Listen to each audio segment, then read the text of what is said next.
광주 전남권이었습니다. 광주와 전남 모든 지역에 호우특보가 내려진 가운데 많은 비가 내리고 있습니다. 특히 서남 해안 지역에 집중호우가 내렸는데요.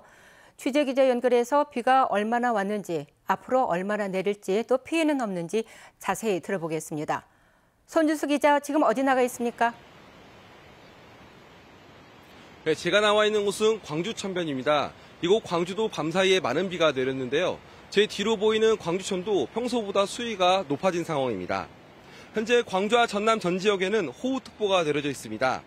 그중에서도 진도와 신안, 영안과 보성, 고흥 등 전남 남해안 지역 5개 시군에는 호우경보가 내려져 있습니다. 또 광주와 그 밖의 전남 지역은 호우주의보가 발효된 상태입니다. 지금 호우경보도 대부분 남해안 지역에 걸쳐 있는데요. 밤사이에 내린 비도 남해안에 집중됐습니다. 오늘 오전 9시 기준 강수량은 고흥포도 118mm를 최고로 신안 옥도 113.5, 보성 벌교 107.5, 진도 96.4, 광주 41.2mm 등입니다. 특히 진도군의 경우 오늘 새벽 3시 5분부터 4시 5분까지 시간당 71.5mm라는 기록적인 폭우가 쏟아졌는데요. 2014년 관측 이래 가장 높은 수치입니다. 그 밖에 영암 학산면 시간당 63mm, 보성 벌교읍도 시간당 47mm의 집중호우가 내리는 등 시간당 50mm 안팎의 국지성 호우가 내렸습니다. 집중호우가 내리면서 피해가 우려되는 상황입니다. 아직까지 공식적인 피해 접수는 없습니다. 자치단체들은 상습 침수구역 등을 방문해 피해 상황이 없는지 살피는 중입니다. 비는 내일 새벽까지 많은 곳은 150mm, 그 밖의 지역은 30에서 100mm의 비가 더 내릴 것으로 예상됩니다. 기상청은 남해안은 시간당 최고 70mm, 그 밖의 지역은 시간당 30에서 50mm의 강한 비가 내릴 수도 있다며 피해 대비를 당부했습니다. 또 해안 지역의 경우 만조 시기가 겹치는 만큼 저지대 침수도 주의해야 한다고 강조했습니다. 지금까지 광주 서구 광주천에서 KBS 뉴스 손준수입니다. 광주 전남 지역도 코로나19 신규 확진자가 가파른 증가세를 보이고 있고 고령층 비율도 최근 다시 높아지는 추세입니다. 이런 가운데 오늘부터는 코로나 백신 4차 접종 대상이 50대까지 확대됩니다. 유승용 기자의 보도입니다. 휴일 보건소 선별진료소에 시민들의 발길이 이어집니다.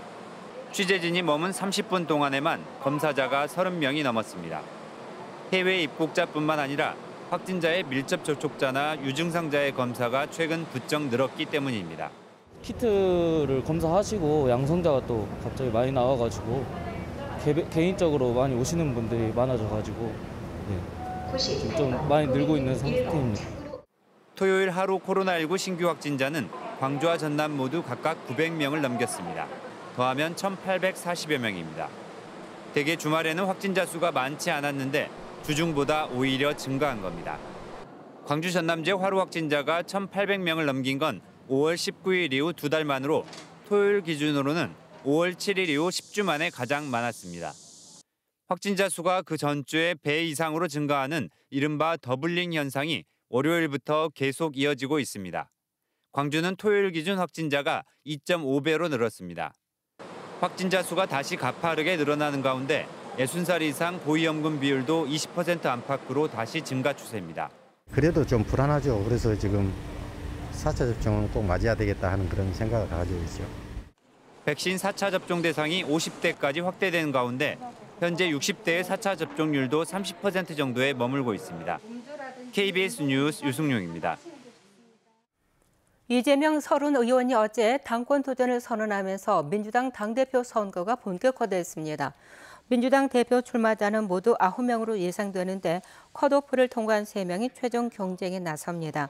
5명을 뽑는 최고위원 선거에는 15명 가까운 후보들이 나온 가운데 예비 경선에서 8명으로 압축할 예정입니다. 지역 정치권에서는 사실상 호남 단일 후보로 최고위원에 출마한 송갑석 의원이 어떤 성적표를 받을지 관심이 쏠리고 있습니다. 국민의힘이 올해 전국 권역별 예산정책협의회를 광주에서 시작합니다. 국민의힘은 오늘 광주시청에서 권성동 원내대표와 성일정 정책위 의장 등 당 지도부와 광주 전남북 시도지사가 참석한 가운데 호남권 예산정책협의회를 연다고 밝혔습니다. 국민의힘은 복합 쇼핑몰 유치와 광주 전남 반도체 특화 단지 등 현안 사업에 대한 설명을 듣고 예산 지원 방안 등을 논의할 방침이라고 덧붙였습니다. 윤석열 대통령이 재헌절 메시지에서 광주 5월 정신을 언급했습니다. 윤석열 대통령은 어제 SNS에 올린 메시지를 통해서 광주의 5월 정신으로 회복한 자유민주주의라는 보편적 가치가 바로 헌법 정신이라고 밝혔습니다. 윤 대통령은 1년 전 재헌절에 광주를 방문한 사실도 언급하며 국민과 함께 헌법 정신을 지켜갈 것이라고도 덧붙였습니다. 이에 대해 5월 단체는 환영의 뜻을 밝히고 윤석열 대통령과 여야 정치권의 5.18 정신의 헌법 전문 수록이 가능하도록 제반 조치를 취해줄 것을 촉구했습니다. 전라북도는 인구 소멸 우려 지역이 14개 시군 중 11곳이나 될 정도로 인구 감소가 심각한데요. 전북교육청이 농산어촌에 활력을 불어넣겠다며 유학생 유치에 팔을 걷어붙였습니다. 전주방송총국 이종환 기자가 보도합니다. 시골 학교에서 학생들이 정규 수업 시간에 승마를 체험합니다. 학교 안에 지은 연습장에서 골프도 배웁니다. 전남교육청이 서울시 교육청과 손을 잡고 지난해 처음 추진한 농산어촌 유학사업 프로그램입니다. 자연 체험형 교육에 다양한 취미 활동까지 즐길 수 있어 대도시에서 온 학생의 60% 가까이가 유학 연장을 희망했을 만큼 반응이 좋았습니다. 전남의 다른 자치단체들도 인구 유입과 지역 경제에 도움이 되는 이 사업에 뛰어들며 대도시 학생에게 유학 경비 지원에 나서고 있습니다. 전북교육청도 전라북도 서울교육청과 손을 잡고 서울의 초중학생을 전북에 끌어오는 농촌 유학 사업을 추진하기로 했습니다. 서울에서 온 학생들은 6달 이상 전북에 머물며 다양한 농촌 체험과 교육 프로그램에 참여하게 됩니다. 조희연 서울시 교육감도 적극 협력하겠다고 했습니다. 전북에서도 서울 학생들이 제2의 고향을 만들면서 자연과 함께 생활할 수 있는 기회를 가졌으면 좋겠습니다. 전북교육청은 다음 달까지 업무 협약을 맺은 뒤 올해 2학기부터 시범 사업을 시작할 예정입니다. 경제활동 인구도 유입되는 것을 기대할 수 있고 그리고 여기에 현재 학교 다니는 아이들하고 서울에서 온 유학생하고 상호작용 통해서 의사소통 능력이나 또 문화 역량, 생태 감수성 역량도 서거석 교육감이 상생을 강조하며 첫 협력 사업으로 내건 유학생 유치가 소멸 위기에 놓인 농산어촌에 활력을 불어넣을 수 있을지 주목됩니다. KBS 뉴스 이종환입니다.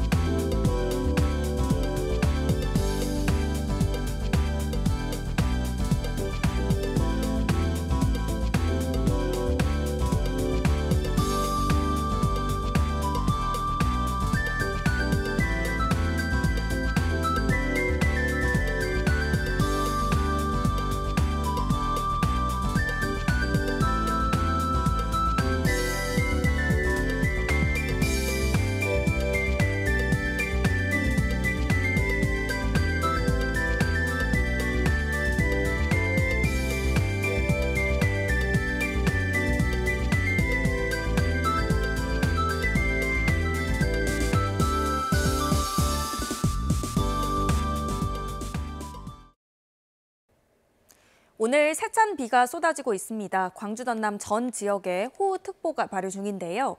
현재 레이더 영상 보시면 정체전선에 동반된 저기압의 영향으로 남부지방을 중심으로 비구름이 뒤덮여 있고요.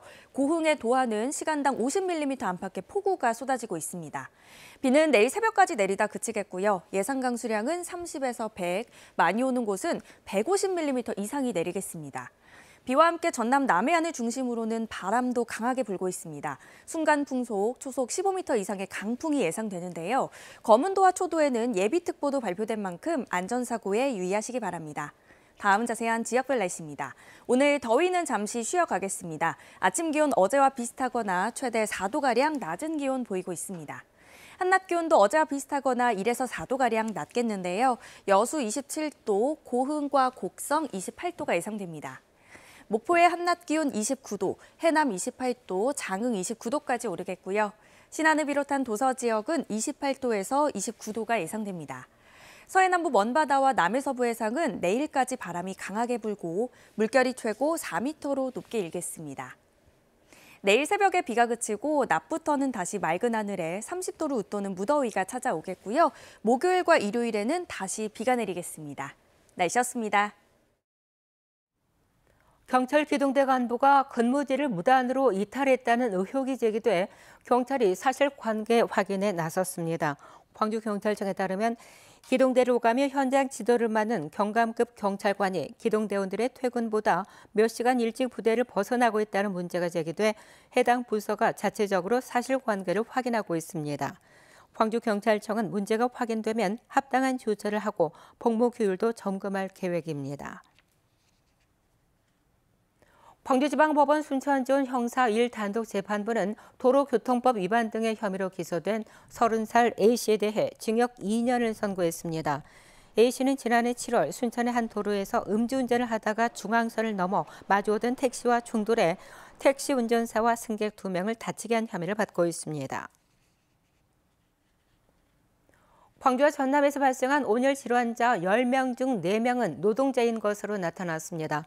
광주시와 전남도 집계에 따르면 지난 5월 20일부터 지난 14일까지 발생한 온열 질환자 66명 가운데 약 44%에 이르는 29명이 건설과 농수산업에서 일하는 노동자인 것으로 나타났습니다.